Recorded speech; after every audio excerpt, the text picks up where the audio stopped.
ಇತಿಹಾಸ ಪ್ರಸಿದ್ಧವಾದ ಶ್ರೀ ಕೆಂಗಲ್ ಆಂಜನೇಯ ಸ್ವಾಮಿ ಬ್ರಹ್ಮರಥೋತ್ಸವ ಕಣ್ತುಂಬಿಕೊಂಡ ಸಹಸ್ರಾರು ಕಂಗಳು.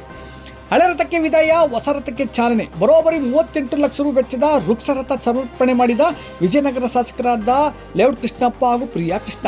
ನಮಸ್ಕಾರ ಪ್ರಿಯ ವೀಕ್ಷಕರೇ, ಸಂಗ್ರಾಮ ಟಿವಿಗೆ ಸ್ವಾಗತ. ನಾನು ನಿಮ್ಮ ರಮೇಶ್ ಅಕ್ಕೂರ್.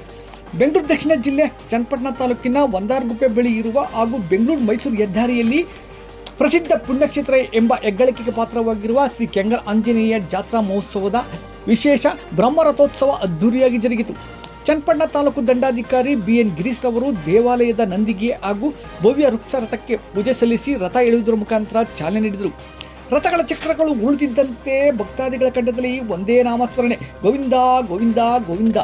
ಈ ಸಂದರ್ಭದಲ್ಲಿ ದೇವಾಲಯದ ಪ್ರಧಾನ ಅರ್ಚಕರಾದ ರವೀಂದ್ರ ಕುಮಾರ್ ಭಟ್ರು, ಅರ್ಚಕರಾದ ಯೋಗ ನರಸಿಂಹನ್, ಅರ್ಚಕರು ಹಾಗೂ ಆಗಮಿಕರಾದ ನರಸಿಂಹನ್, ದೇವಾಲಯದ ಕಾರ್ಯನಿರ್ವಹಣಾಧಿಕಾರಿ ರಘು, ದೇವಾಲಯದ ಅಭಿವೃದ್ಧಿ ಸಮಿತಿ ಅಧ್ಯಕ್ಷ ಒಂದಾರಗುಪ್ಪೆ ಚಂದ್ರು, ಶಾಸಕ ಲೇಔಟ್ ಕೃಷ್ಣಪ್ಪರವರ ಶಿಷ್ಯ ಮಾಕ್ಲಿ ಶಿವಲಿಂಗಯ್ಯ, ಬೇವೂರುಪೇಟದ ತಿಮ್ಮಪ್ಪ ದೇವರ ಅರ್ಚಕರಾದ ವೆಂಕಟೇಶ್ ಹಾಗೂ ಹಲವಾರು ಮಂದಿ ಹಾಜರಿದ್ದರು.